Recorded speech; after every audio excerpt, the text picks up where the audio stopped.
19টা হরফ রয়েছে। 4টে শব্দ আল্লাহ কেন দিলেন? গভীরভাবে পর্যবেক্ষণ করলে দেখা যায় যে এই 4 শব্দের মধ্যে যত গুরুত্বপূর্ণ জিনিসগুলি আল্লাহ পাক দুনিয়ার মধ্যে বানাইছেন। বলেন তো আসমানি কিতাব মোট হলো কয়খানা? 104 খানা।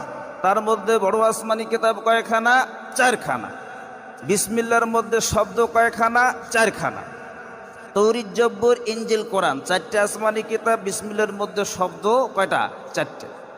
এরপরে পয়গম্বর 1,24,000, মতান্তরে 2,24,000 পয়গম্বরের মধ্যে আল্লাহ পাক 4 জন পয়গম্বরকে লকব দিয়েছেন, শ্রেষ্ঠত্ব দান করেছেন।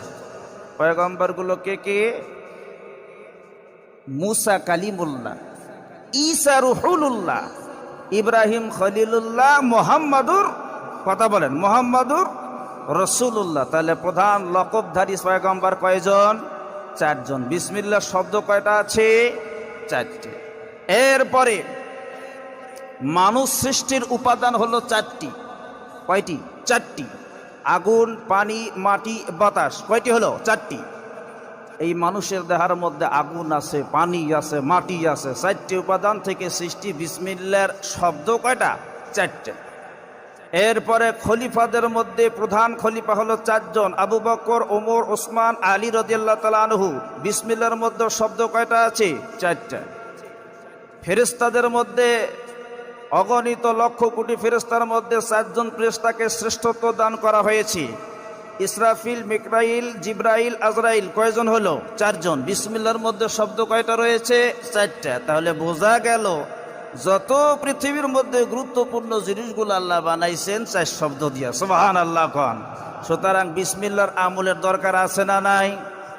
আলহামদুলিল্লাহ। সম্মানিত হাজিরিন, এই বিসমিল্লাহর মধ্যে আবার 19টা হরফ রয়েছে।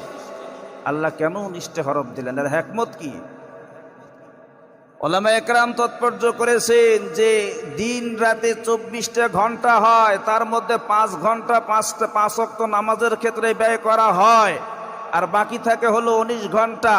ফরজ ইবাদত 5 ঘন্টা বান্দা করার পর বাকি 19 ঘন্টা যত কাজ করবে এবং কাজের শুরুতে বিসমিল্লাহ পাঠ করবে, প্রত্যেকটা কাজ আল্লাহর ইবাদত হিসেবে গণ্য হয়ে যাবে। সুবহানাল্লাহ।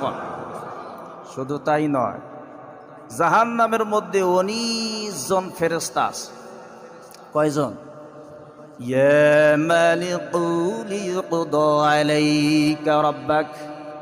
জাহান্নামের প্রধান ফেরেশতার নাম হলো মালিক।